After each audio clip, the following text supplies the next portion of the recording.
Pada kesempatan kali ini, kami akan merangkum sebuah film India yang bergenre thriller misteri yang berjudul Andhadhun. Berikut ringkasan filmnya.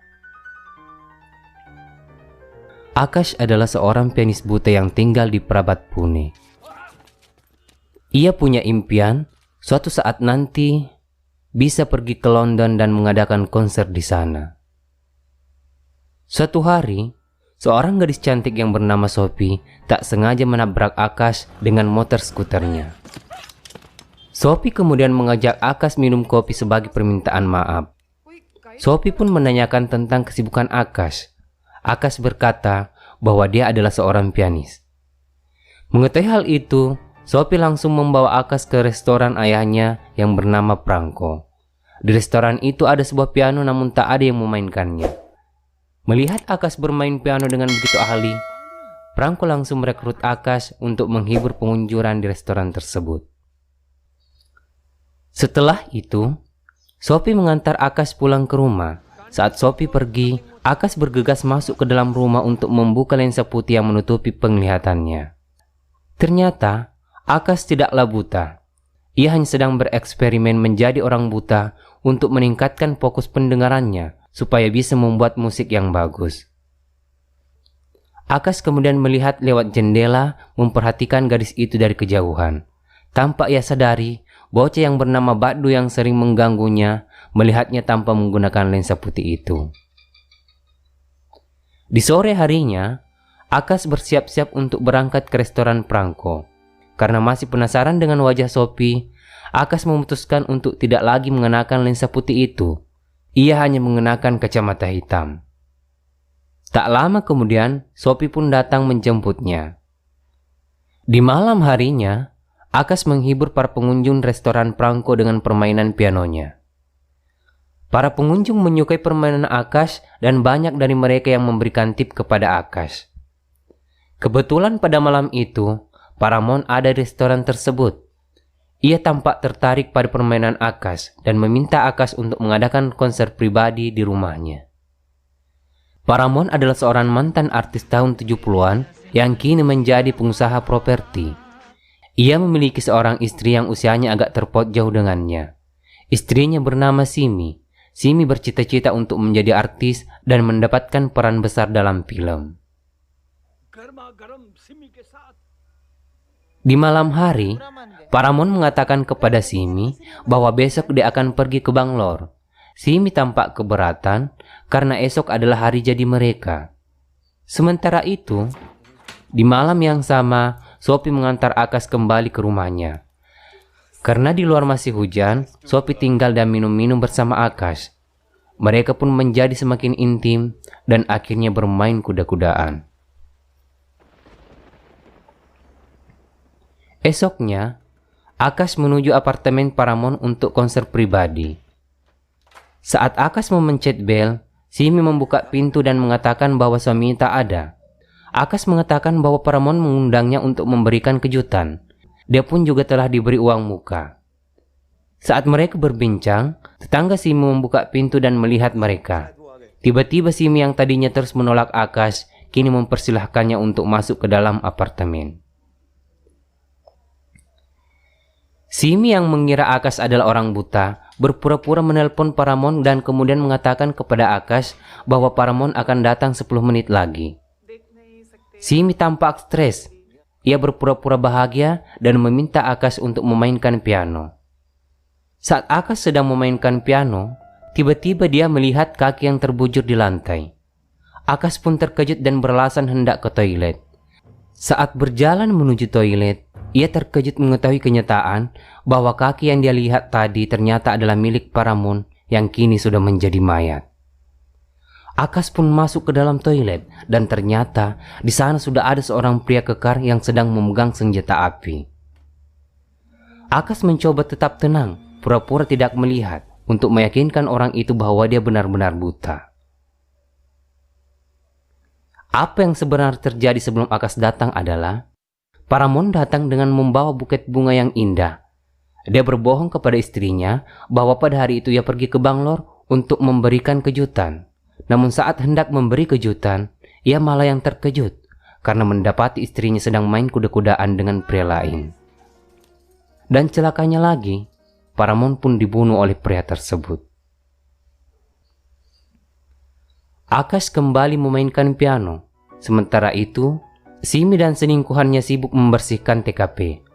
Mereka kemudian mengambil jam tangan dan memasukkan mayat Paramon ke dalam koper. Setelah itu, dia memainkan video rekaman Paramon di depan Akash untuk meyakinkan Akash bahwa Paramon benar-benar ada di apartemen tersebut. Tentu saja hal itu sia-sia, karena Akash sebenarnya tidak buta. Sepulang dari sana, Akash duduk di pasar memikirkan apa yang harus ia lakukan selanjutnya. Seorang bibi penjual lotre mendekatinya. Akash melihat tato dewa di tangan bibi tersebut. Karena bibi tersebut merasa penjualan lotrenya terbantu dengan kehadiran Akash di sana, bibi itu menawari Akash untuk minum teh. Akash menolak dan hanya memintanya untuk memanggilkan bajai.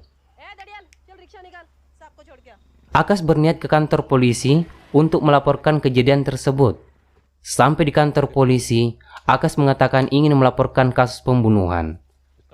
Namun betapa terkejutnya Akash ketika mendapati bahwa polisi senior yang bertugas di situ adalah Mano, yaitu pria yang ditemuinya di toilet, yang merupakan pelaku pembunuhan. Akash kemudian mengarang cerita bahwa dia ingin melaporkan pembunuhan kucingnya yang bernama Rani. Mano yang menaruh curiga kalau Akash sebenarnya tidak buta, mengantar Akash pulang ke rumah. Mano memeriksa benda-benda yang ada di rumah Akash. Dia mendapati koran di sana dan bertanya kepada Akash siapa yang membaca koran tersebut.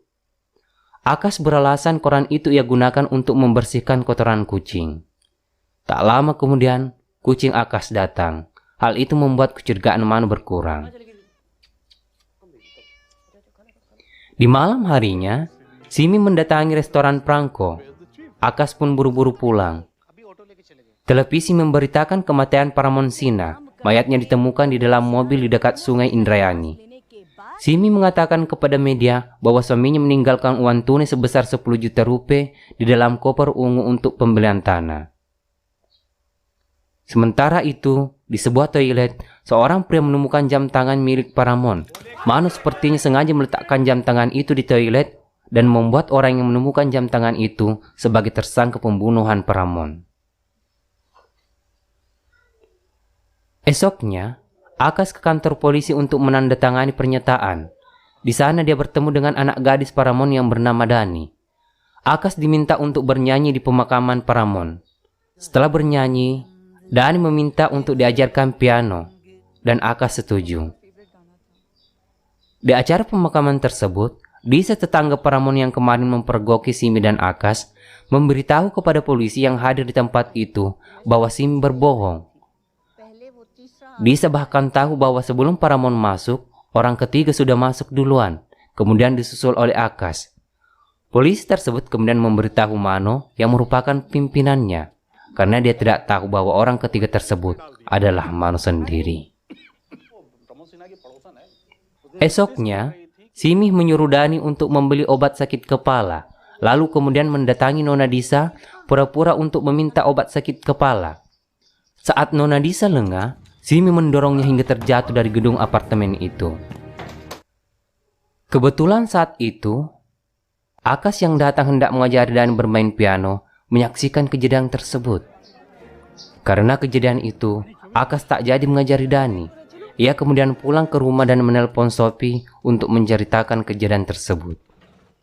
Sementara itu, bocah tengil yang pernah mempergoki Akash tidak menggunakan lensa hendak memvideokan Akash secara diam-diam dengan handphone miliknya. Tak lama kemudian, Simi datang dan memberikan Akash manisan. Akash mempersilahkannya duduk dan membuat 2 gelas kopi. Saat Akash menambahkan gula dalam kopinya, Simi ikut menambahkan racun ke dalam gelas milik Akash.